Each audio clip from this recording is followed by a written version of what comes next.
Oui, bonjour à tous, Guillaume Holler, donc IRT Saint-Exupéry. On va parler au nom d'un collectif un peu plus large, et on a mis quelques logos là. Et on va parler d'IA de confiance ou de la confiance de l'IA.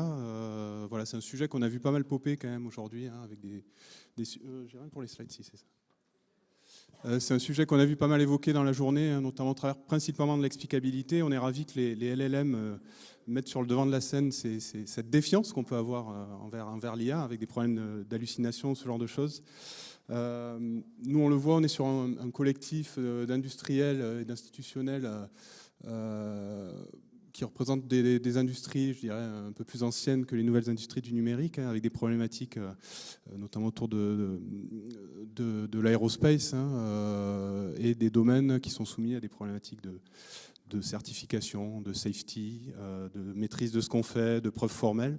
Et donc, on a démarré ce programme Confiance il y a 3 ans et demi, hein, en 2021, avec cette dimension-là. Qu'est-ce qu'on va faire de ces nouvelles briques basées IA? On va voir plutôt deep learning en particulier, et comment on fait pour les intégrer dans l'ingénierie de ces industriels-là.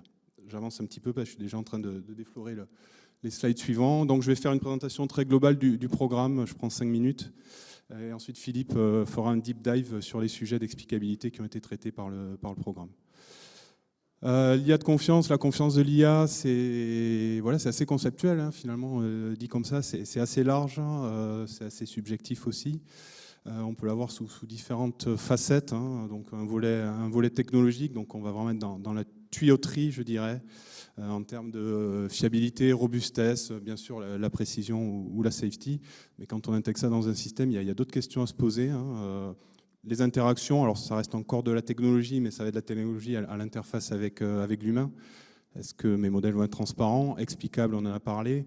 Problématique de responsabilité, on en parle beaucoup autour du véhicule autonome, qui serait responsable en cas d'accident. Je passe. Et une dimension aussi plus morale et éthique, qui est en train d'être structurée au niveau institutionnel. Les AI Act traitent ce genre de choses, puisqu'il y a une diffusion grand public de l'IA qui pose ces problématiques. On va faire un focus sur les aspects technologiques aujourd'hui. Voilà, donc à l'initiative étatique, hein, le gouvernement avait lancé un programme d'accélération, je crois que ça s'appelait comme ça, de l'IA autour de 2020. Et pour adresser cet enjeu de l'IA de confiance pour les systèmes industriels, et j'ai mis en gras critique, hein, c'est quand même ce qui va colorer un peu notre discours, hein. Il y aura une dimension de criticité dans les systèmes qui vont utiliser les IA qu'on développe. L'État a organisé ce qu'il appelait le grand défi en IA, organisé autour de 3 piliers censés traiter un petit peu toutes les facettes de l'IA. Je commence par en haut, c'est ce qu'on présentera après, hein. Donc le pilier technologique, hein, comment j'accompagne les équipes d'ingénierie industrielle pour concevoir, développer, déployer, maintenir ces systèmes critiques basés IA. D'autres composantes qu'on n'évoquera pas aujourd'hui, les aspects normatifs, j'ai dit, hein, ça bouge pas mal au niveau européen, ça a bougé aussi côté américain il y a quelques mois. Et enfin, un pilier plus applicatif, une fois qu'on aura des technologies à peu près mûres, qu'on va faire des démonstrations de valeur, je dirais, sur des use cases industriels. Je vais aller très vite là-dessus. Vous avez compris, je pense, l'enjeu, l'ampleur du problème et les enjeux associés. Ça a donné lieu donc à un assez gros programme de recherche qui a démarré en 2021 sur 4 ans. Donc là, on arrive sur la dernière année. Voilà, quelques chiffres qui parlent. 45 millions de budget, voilà, c'est assez conséquent. 2 sites, Paris et Toulouse, à peu près 90 équivalents temps plein impliqués dans le projet. Et un vrai enjeu aussi autour de l'acculturation entre les différents acteurs, start-up, académiques et grands industriels. Alors on a fait une photo au démarrage du projet pour voir un peu comment on pouvait s'attaquer à cet assez énorme problème. Alors voilà, cette vue, elle vaut ce qu'elle vaut, mais on a découpé, voilà, déjà, c'est quoi l'IA? Bon, voilà, il y a déjà une première réponse à apporter à ça, hein, puisqu'on dit l'IA de façon un peu abusive, mais il se cache tout un tas de technos différentes, hein, basées modèles, basées data, hybrides, distribuées, génératives, qui a popé pendant la réalisation du programme. C'est quoi l'ingénierie qu'on veut adresser, hein, les problèmes d'ingénierie de la donnée, l'ingénierie système, comment j'intègre ces IA-là dans mes processus de conception de systèmes complexes. Je pense à un avion, par exemple, avec la propagation d'incertitudes, ce genre de choses. L'ingénierie des facteurs humains, j'en ai parlé. L'ingénierie purement data science et algorithmique. Et puis vers quel domaine métier applicatif on va déployer ça. Donc on ne pouvait pas, bien sûr, tout ça adresser ces multi-techno, multi-domaines et multi-ingénierie. Donc on a fait un focus. C'est grosse maille, ça ne veut pas dire qu'on n'a rien fait sur ce qui n'est pas encadré, mais voilà. On s'est focusé sur les data-driven AI, un vrai enjeu sur l'embarquabilité aussi de l'IA, comment je maîtrise les propriétés de mon modèle jusqu'à la puce FPGA qui a plus que 3 watts à m'offrir pour faire les inférences. On a fait un focus sur quelques ingénieries aussi, et vous l'avez vu dans les partenaires en intro, focus plutôt sur l'industrie des transports, de la défense, espace et manufacturing. Je crois que je suis en train d'exploser le temps, je vais passer beaucoup plus vite. Voilà, ensuite il a fallu, ayant posé ces enjeux et les focus qu'on voulait faire, on a organisé un assez gros programme de recherche qu'on a découpé. Finalement, ça va être le cœur du programme, le cœur du réacteur, ça va être les 4 points, les 4 cercles au centre du slide. Des problématiques autour de la data, puisque le nouveau paradigme, si on parle un peu système, c'est que la data devient ma spec en fait. Donc comment je compose ces datasets, comment je m'assure qu'ils couvrent le domaine de spécification qui m'est imposé par la norme. Et donc on passe de quelque chose de très formel qu'on sait décrire, une spec normative issue, j'en sais rien, des instances aéronautiques ou autres, à un dataset d'image par exemple. Comment je fais le lien entre ça, c'est vraiment pas maîtrisé. Des problématiques de design, comment je conçois un réseau de neurones avec certaines propriétés de robustesse, de stabilité. Comment je vais évaluer tout ça. Voilà, encore une fois, on est sur des industriels qui ont des processus de cycle en V assez classiques. Comment je vais faire rentrer les particularités de l'IA dans mon évaluation. Et enfin, les systèmes embarqués, je le disais, il y a toute une chaîne d'ingénierie de la conception d'un modèle à son embarquabilité, à son déploiement sur une puce embarquée qui est encore à maîtriser. Typiquement, aujourd'hui, je vais être obligé de quantifier mes réseaux de neurones avant de les mettre sur un chip embarqué. Voilà, qu'est-ce qui se passe sur ma précision, qu'est-ce qui se passe sur les garanties que je pensais avoir mis en place offline. Tout ça, c'est pas maîtrisé, c'est des objets de recherche. Pour que ça reste quand même très applicatif, le programme s'est vraiment organisé autour de use case industriels, c'est-à-dire qu'il n'y avait pas d'activité technologique sans être rattaché à un use case industriel apporté par un des partenaires industriels du programme. Donc pas mal de vision quand même, mais aussi du traitement de séries temporelles ou même de l'analyse de sentiments. Là, c'était un use case de Renault sur les retours utilisateurs. Voilà, je vais passer vite, vous aurez les slides, je ne sais pas s'ils seront diffusés, mais j'ai mis sur chaque thématique, ingénierie, évaluation des composants, ingénierie de la donnée, j'ai mis une big picture des activités qu'il y avait pu avoir. Mais on n'avait pas le temps là, de tout balayer. Donc je vais laisser la parole à Philippe qui va faire une plongée sur un de ces sujets, qui est l'explicabilité et qui résonne, je pense, avec pas mal de talks qu'on a eu aujourd'hui, puisque le mot a été pas mal entendu.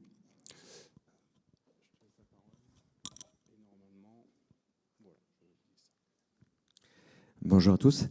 Donc moi je suis Philippe Desjean, je suis co-responsable d'un des 7 projets et entre autres celui qui est sur la caractérisation des composants de confiance. Mon domaine privilégié c'est l'explicabilité et quand on parle d'explicabilité, on parle d'interprétabilité. On entend ces mots-là, on les a entendus pendant plein de conférences aujourd'hui. Nous on a essayé de faire une distinction entre explicabilité, interprétabilité, et entre tout ça, on parle aussi d'entendement et de compréhension. Ce sont des termes qui sont de façon classique utilisés pour caractériser des systèmes d'IA, des modèles d'IA. Donc en fait, qu'est-ce que c'est une explication pour nous? Alors je ne remets pas en question tout ce qui a été dit ce matin et toutes les définitions qui ont été données, elles sont toutes bien. Il s'agit de bien parler et bien comprendre ce sur quoi on se base. Pour nous, une explication, c'est un résultat d'un algorithme. C'est-à-dire, ça va être le résultat d'une investigation par un système exogène ou endogène du modèle et qui va fournir un résultat. Derrière cette explication, il y a un entendement. Comment moi, humain, avec tout mon background, je perçois cette explication. Ensuite, derrière, il y a la compréhension. Comment moi, avec cet entendement de l'explication, je vais comprendre cette explication.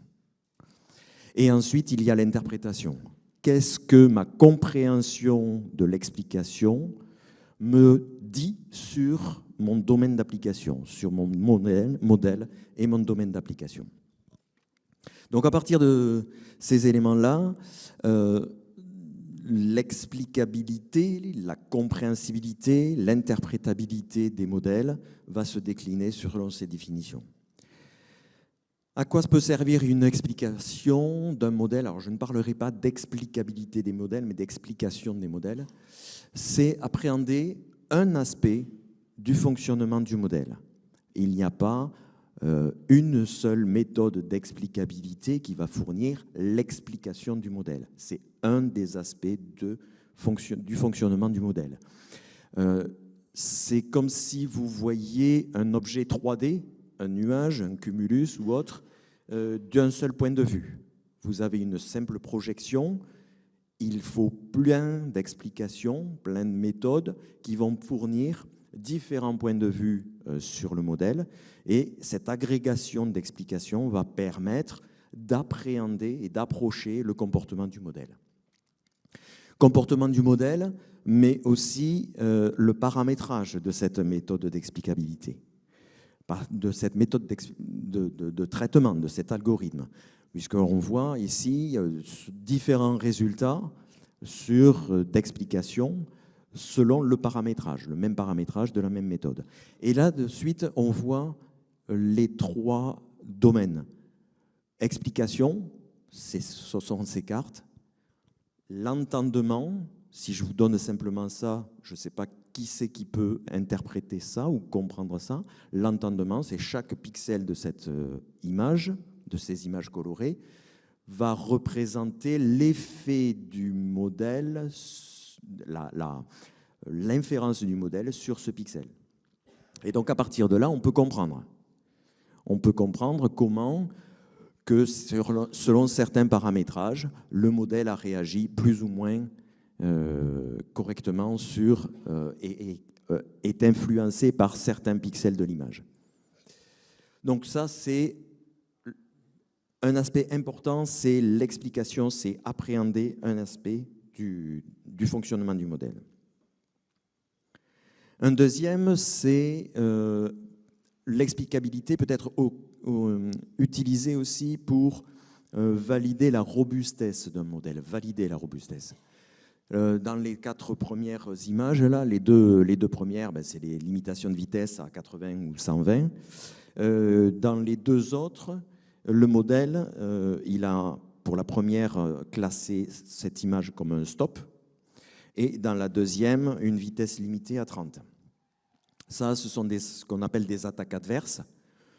C'est contraindre le modèle, faire en sorte que le modèle se trompe sciemment. Donc il y a valider cette robustesse ou aussi détecter certaines attaques adverses et les données hors domaine opérationnel. Les données qui, par leur fonctionnement ou par leur nature, sont hors du domaine pour lequel le modèle a été construit. Alors pour ça, il y a plein de méthodes, d'outils, d'ODD, donc d'OOD, de Detection Out of Distribution. Et pour pouvoir avoir ça, il faut effectivement définir cette OOD, définir ce domaine d'application. Donc l'explicabilité va pouvoir aussi fournir des éléments sur pourquoi cette image, pourquoi cette donnée, pourquoi cette table a été détectée comme une anomalie ou une donnée hors modèle de distribution. Ensuite, un des points les plus simples, c'est effectivement démontrer que le modèle a appris pour de bonnes raisons et sur un ensemble de données et fournit un résultat pour les bonnes raisons. Là, on voit l'exemple classique que vous avez sûrement vu. Un husky classé comme loup. Pourquoi? Si on regarde l'explication, le modèle a mis son focus sur la neige. Pourquoi? Parce que dans le dataset, on revient sur le dataset, tous les loups sont sous fond de neige. Et donc le modèle a appris non pas la détection du loup et du husky, mais la neige et le husky. Donc c'est un biais qui est sur les données d'apprentissage, et ce biais sur les données d'apprentissage, c'est l'explication du modèle, c'est une des explications du modèle qui a permis de le générer. L'explicabilité aussi, c'est un des attributs de confiance.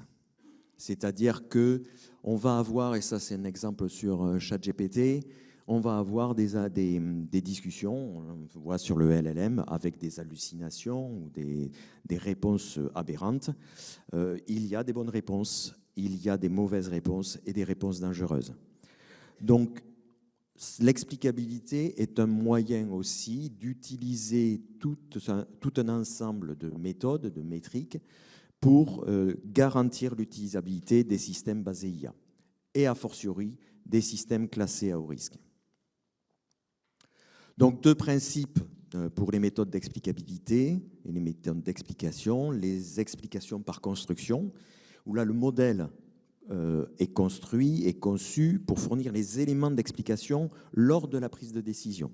C'est ce qu'on appelle l'explicabilité by design. Le modèle contient les éléments d'explication.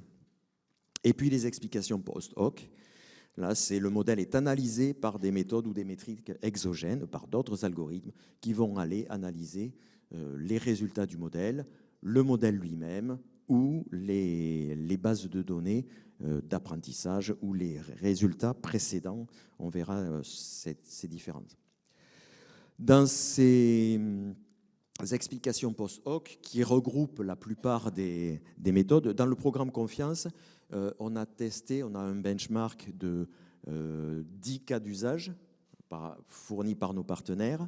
On a testé 6 bibliothèques classiques d'explicabilité et en tout, ça représente à peu près plus d'une quarantaine de méthodes d'explicabilité qui existent. Donc, et dans cette quarantaine de méthodes d'explicabilité, il y a la plupart qui sont des explications post-hoc. Donc, le modèle peut être vu comme une boîte blanche. Donc là, on a accès à toute la structure du modèle, ses couches, ses méthodes, ses filtres, etc. Là, c'est open bar, on peut faire tout ce que l'on veut et appréhender et attaquer le modèle, utiliser les résultats et les éléments du modèle pour comprendre. Boîte grise, c'est un petit peu les réseaux de neurones convolutionnels.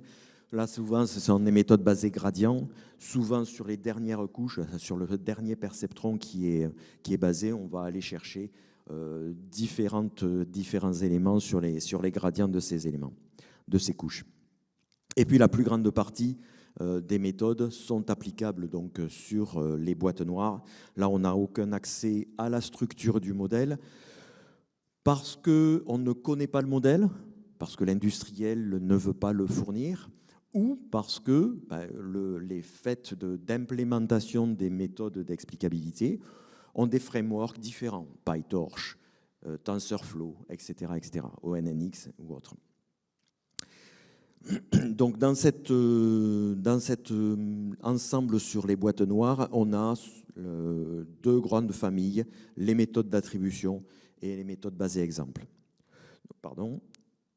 Donc les méthodes d'attribution, c'est on va aller perturber la donnée et on va analyser les inférences du modèle sur ces perturbations. Et donc on va avoir des cartes de chaleur comme ça pour des images qui vont permettre de dire le modèle il a été perturbé à cet endroit et il réagit de cette façon-là à la perturbation. On a ensuite des modèles basés exemples, des méthodes basées exemples. Alors il y en a trois types, les factuels. Là on va aller chercher dans la base d'apprentissage l'élément qui correspond le plus qui se rapproche le plus, alors à déterminer la distance, bien sûr, de l'élément classé, pour justifier un petit peu le résultat de l'apprentissage ou de l'inférence. Les semi-factuels, là, on va chercher, voilà, si mon image a ressemblé à ça, j'aurais quand même pensé que c'était bien de la même inférence. Et les contrefactuels, c'est l'opposé. C'est-à-dire, si mon image de test ressemblait à ceci, j'aurais pensé autre chose. C'est ce qu'on appelle le contrefactuel. Donc là, on va rechercher à justifier le résultat d'une inférence par d'autres inférences déjà produites et déjà faites ou par la base d'apprentissage. On a eu des études qui ont été menées dans le programme Confiance et on s'aperçoit que ce sont ce type de méthodes basées exemples qui sont les plus pertinentes et les plus acceptées par les personnes, par les humains, et qui permettent de mieux appréhender, de mieux avoir confiance dans les modèles et dans les résultats de ces modèles. Si on veut passer maintenant de l'explication à l'interprétation pour avoir la confiance, on est obligé de passer par la compréhension du modèle. Là, on a 3 exemples. Ce sont des soudures qui doivent être analysées.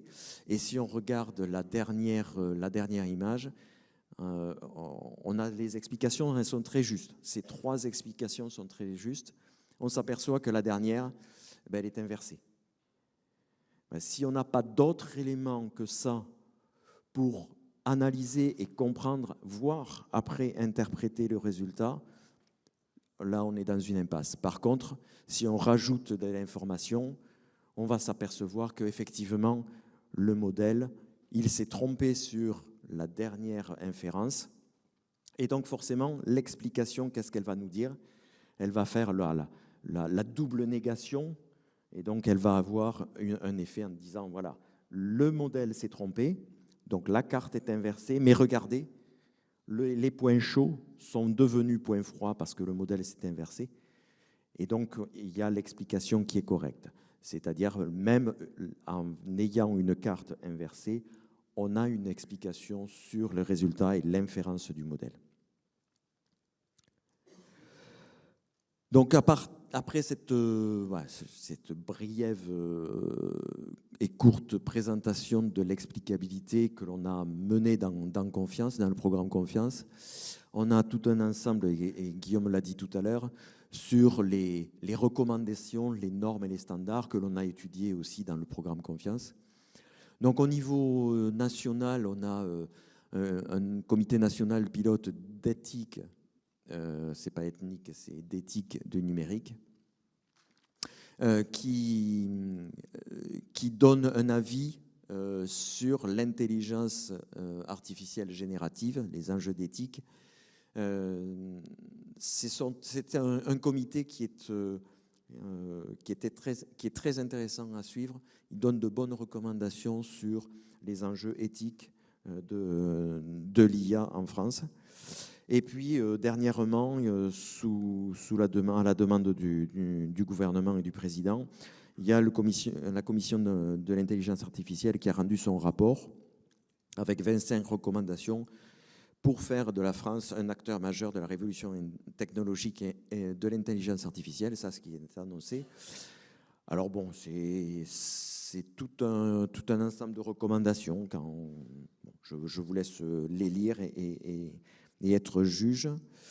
Et puis à côté de ça, on a des organismes internationaux qui travaillent sur les normes et les standards, alors soit au niveau européen, comme le CNCNELEC et l'AFNOR qui fait partie du CNCNELEC, qui est l'organisme français qui va pouvoir influencer et créer des normes ou impulser des normes au nom de la France.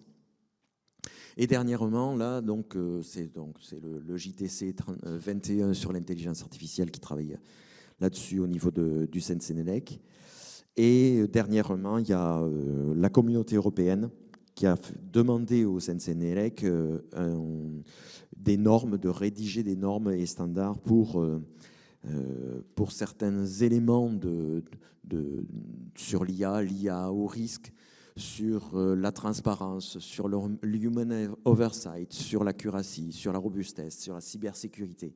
Il y a comme ça une dizaine de recommandations et de points sur lesquels le CNCNLEC va devoir plancher, et on va devoir plancher avec lui pour rédiger cet ensemble de normes. Et ensuite, il y a des normes beaucoup plus pointues, beaucoup plus spécialisées sur la vie du système d'IA, le cycle de vie du système d'IA, des choses qui sont plus spécifiques sur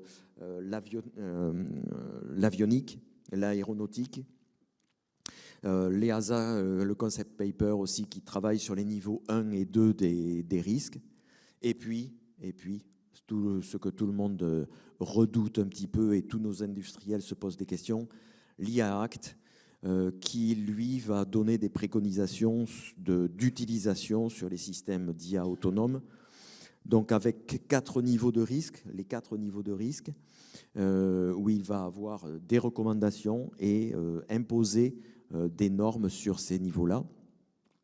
Donc ça a été adopté, c'est très récent, 13 février 2024, en application bientôt, avec des pénalités, des grosses pénalités.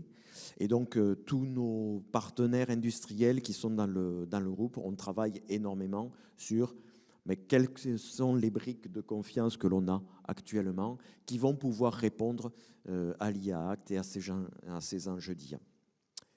Voilà, je vous remercie.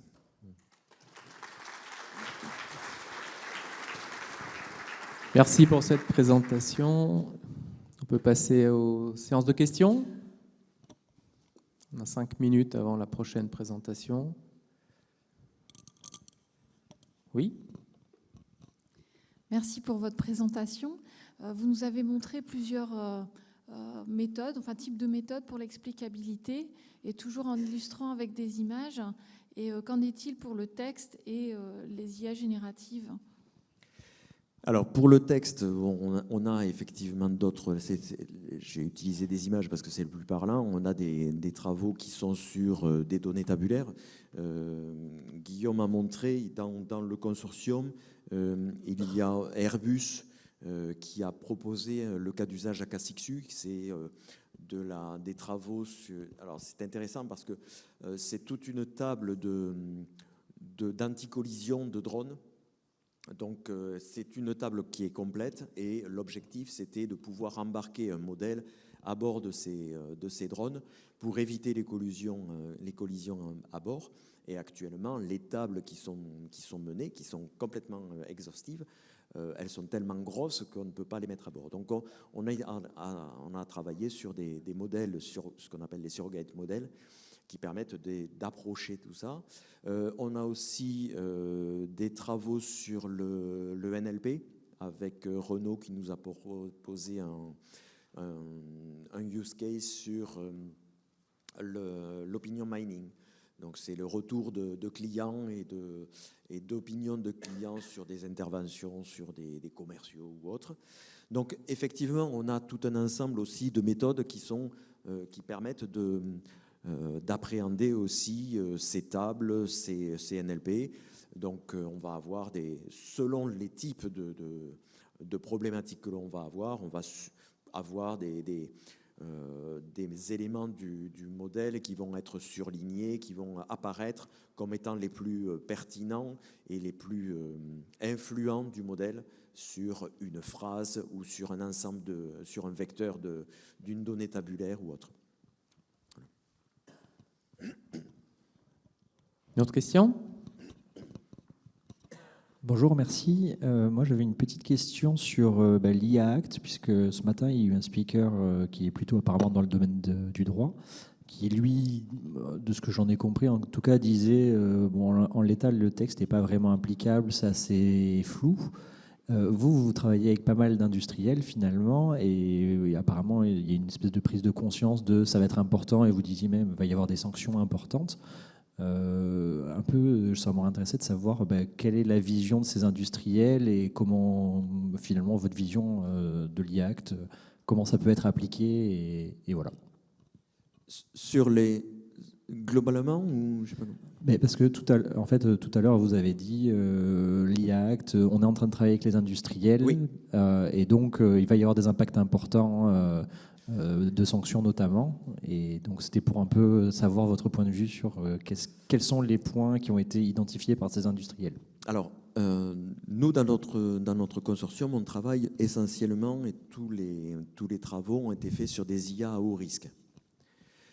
Donc c'est le 4e niveau de risque identifié, et donc effectivement, pour l'IA Act, tous les systèmes d'IA qui vont être commercialisés ou utilisés en Europe devront répondre à l'IA Act, que ce soit du niveau 1 au niveau 4. Et donc, dans l'IA Act, il y a des recommandations d'utilisation, de confiance, de pertinence, de robustesse, de tout ce que l'on veut, qui sont graduées selon ces 4 niveaux.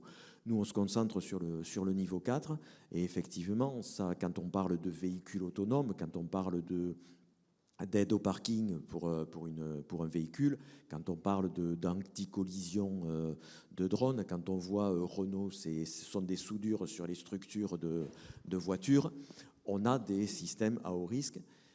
Et donc là, il va falloir que tous les industriels en France, voire étrangers, puisque même si un système d'IA développé aux États-Unis ou autre vient travailler en France, sur le sol européen, il va devoir respecter cet IA Act.